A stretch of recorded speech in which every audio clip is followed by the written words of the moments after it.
दामों में एक बार फिर गिरावट देखने को मिली है। लगातार सोने और चांदी के दामों में कमी देखी जा रही है, जिससे शादी के सीजन में ज्वेलरी खरीदारों को बड़ी राहत मिली है। India Boolean and jewellers association यानी इब्जा की वेबसाइट के अनुसार सराफा बाजार में इस हफ्ते की शुरुआत यानी 22 अप्रैल को सोना 73,161 रुपए पर था, जो 27 अप्रैल को 72,448 रुपए प्रति 10 ग्राम पर आ गया है। यानी इस हफ्ते इसकी कीमत में 713 रुपए की गिरावट आई है। वहीं एमसीएक्स पर सोने चांदी के दाम में पिछले 10 दिनों के दौरान बड़ी गिरावट देखने को मिली है।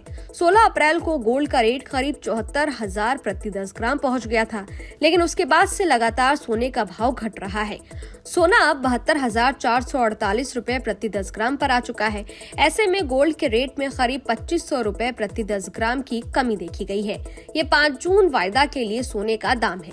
वहीं चांदी की अगर बात करें तो इब्जा की वेबसाइट के अनुसार इस हफ्ते की शुरुआत में ये 81,839 रुपए पर थी, जो अब 81,374 रुपए प्रति किलोग्राम पर आ गई है। यानी इस हफ्ते इसकी कीमत में 465 रुपए की गिरावट देखने को मिली है। इब्जा के अनुसार इस साल अब तक सोने के दाम 9,096 रुपए बढ़ चुके हैं। 1 जनवरी को सोना 63,352 रुपए पर था, जो अब 72,448 रुपए प्रति 10 ग्राम पर आ गया है। वहीं 1 किलो चांदी के दाम 73,395 रुपए से बढ़कर 81,374 रुपए पर पहुंच गए हैं। सोने चांदी के दामों में अचानक गिरावट कैसे आई, चलिए आपको ये भी बता देते हैं। दरअसल फेडरल रिजर्व के रेट में कटौती की आशंका कम होने के कारण सोने चांदी के रेट में तगड़ा उछाल आया था। इसके साथ ही ईरान इजराइल वॉर की आशंका के बढ़ने से पीली धातु और चांदी के रेट रिकॉर्ड हाई पर पहुंच गए थे।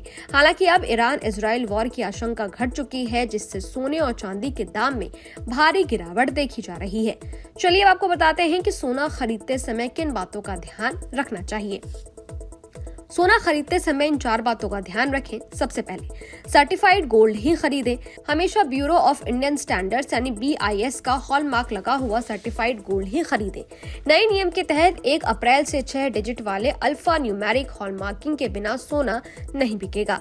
जैसे आधार कार्ड पर 12 अंकों का कोड होता है, उसी तरह से सोने पर 6 अंकों का हॉलमार्क कोड होगा। इसे हॉलमार्क यूनिक आइडेंटिफिकेशन नंबर यानी HUID कहते हैं। ये नंबर अल्फा न्यूमेरिक यानी कि कुछ इस तरह से हो सकता है AZ4524। हॉलमार्किंग के जरिए ये पता लगाना संभव हो गया है कि कोई सोना कितने कैरेट का है। दूसरा, कीमत क्रॉस चेक जरूर करें। सोने का सही वजन और खरीदने के दिन उसकी कीमत कई सोर्सेस जैसे India Boolean and jewellers association की वेबसाइट से क्रॉस चेक करें। सोने का भाव 24 कैरेट, 22 कैरेट और 18 कैरेट के हिसाब से अलग अलग होता है। 24 कैरेट सोने को सबसे शुद्ध सोना माना गया है, लेकिन इसकी ज्वेलरी नहीं बनती क्योंकि वो बेहद मुलायम होता है। आमतौर पर ज्वेलरी के लिए 22 कैरेट या इससे कम कैरेट सोने का इस्तेमाल किया जाता है। कैरेट के हिसाब से आप कैसे कीमत चेक कर सकते हैं, ये भी जान लेते हैं। मान लीजिए 24 कैरेट सोने का दाम 60,000 रुपए प्रति 10 ग्राम है, यानी 1 ग्राम सोने की कीमत हुई 6,000 रुपए। ऐसे में 1 कैरेट शुद्धता वाले 1 ग्राम सोने की कीमत हुई 6,000 बटे 24 यानी 250 रुपए। अब मान लीजिए आपकी ज्वेलरी 18 कैरेट शुद्ध सोने से बनी है, तो 18 गुना 250 यानी इसकी कीमत हुई 4,500 रुपए प्रति ग्राम। अब आपकी ज्वेलरी जितने भी ग्राम की है उसमें 4,500 रुपए का गुणा करके सोने की सही कीमत निकाली जा सकती है।